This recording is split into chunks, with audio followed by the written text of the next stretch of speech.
A guy who was fast, elusive, get around, through, do a great job, avoid the person who's running after him. And that was me tonight trying to get an interview. He was quick. I was able to, but I finally tackled him down, and he'll be on later tonight along with the rest of the folks that are being honored here tonight. And to introduce Graham Wise is Mr. David Renzi.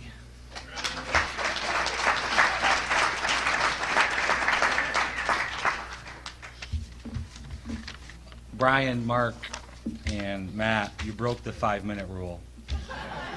I won't. That's your one mention. Graham Wise, opponent, teammate, friend, college roommate, brother-in-law. That's how my relationship with Graham Wise has evolved over the years. I guess you could say I know him pretty well. Growing up in the Catholic school system together, I had the opportunity to be Graham's opponent. And to be honest with you, it was not a fun experience. His athletic ability, even then, was far superior than the rest of ours. Graham played for the hated Hornets of St. Pat's. Sorry, Mr. Barlson, if you're here. I don't know if I ever told him this before, but back then, to be truthful, I couldn't stand him. Every year, because of him, his team was the best. They were the team to beat, and I couldn't beat them. I couldn't wait to get to IHC just to be his teammate. And then in the 8th grade, IHC formed a modified football team. Graham was our quarterback. He was very good. I don't know if he remembers this, but his favorite play was pro right, fake the 32 dive, 19 bootleg, which basically means you fake the handoff to the running back and you fake around the end in the 9 hole for the quarterback. I think for a couple of reasons Graham liked this play. One, he was able to use his athletic skills and fake out everybody. And two, even though he was a quarterback, I actually believe he hated to throw the ball, which actually was horrible for me because I was his tight end. I wish I could say that over the next 4 years that Graham led us to many Frontier League championships, many dome wins, and everything like that, but I can't because my sophomore year, IHC formed their first men's soccer team. And we said goodbye to our quarterback. Soccer. Seriously. Sorry, Terry. Graham's athletic ability transferred through all sports. He was the leader of his soccer team. Again, playing the most demanding position of center midfield, he excelled. He started all 3 years he played, was an all-star and team captain his junior and senior years, and won a sectional title in 1989. In basketball, Graham was moved up to varsity as a sophomore and started at point guard. That in itself can say something. Those of you that know Mike Delaney, you got to be a pretty special player to start as an underclassman sophomore at point guard in high school. Again, he was the leader of our team, playing the hardest position of point guard. He was a master passer and actually loved getting the assist more than the basket. He would sometimes pass to an open teammate when he in fact had a wide open layup. This at times was very frustrating to certain teammates. They'd be looking for a rebound and the ball would hit them in the head or the chest and they'd bounce out of bounds. We won't mention any names. His senior year was shortened due to a broken ankle from the last game of soccer, but he still managed to lead us to the sectional playoffs and achieved All-Star. Graham's best sport was lacrosse. He was moved up to varsity as an 8th grader at the ripe old age of 13. This was unheard of in the 80s. And I believe he was the first player in IHC history to accomplish this. He again was the leader of our team, playing the all-important center midi. He was team captain for 3 years and achieved All-Star for 4 years.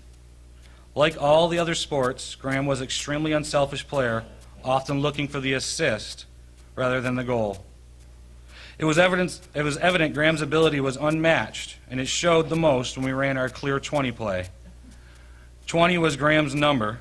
And in difficult situations, our goalie, Matt, who spoke earlier, would call clear 20.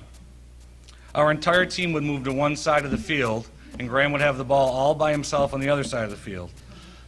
The whistle would blow, and he would run the entire length of the field, outmaneuvering, running around, and running over our opponent. It was so fun to watch. The only downside was he had to come off the field for like 10 minutes after he was done. He said it was because of asthma. I don't have the stats off the top of my head, but I would be hard-pressed to imagine to find another IHC athlete that lettered on a varsity team 11 times and received first-team All-Star, Frontier League All-Star 9 times. That's quite an accomplishment.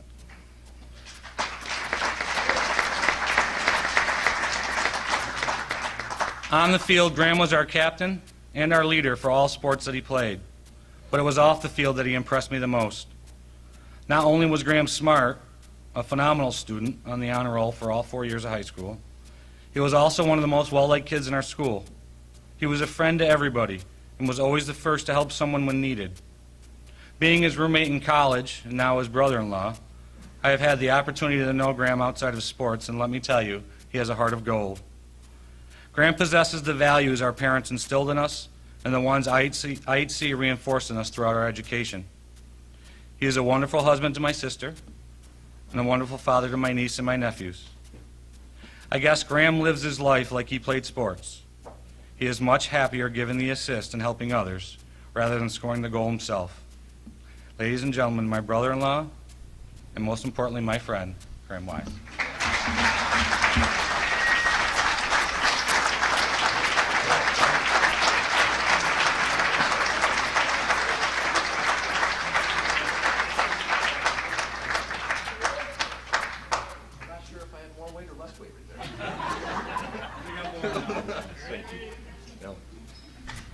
I thank Dave for what he said. I'm not sure what he would have said if I wasn't married to his sister, but but you know, my time at IHC, I'm going to keep this brief. My time with IHC was a treasure. I mean, I had a lot of great friends, a lot of great people who were in this room. Matt, Darcy, Dave.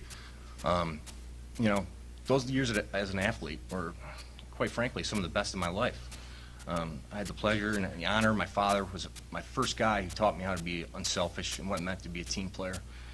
And frankly, you know, I just miss it.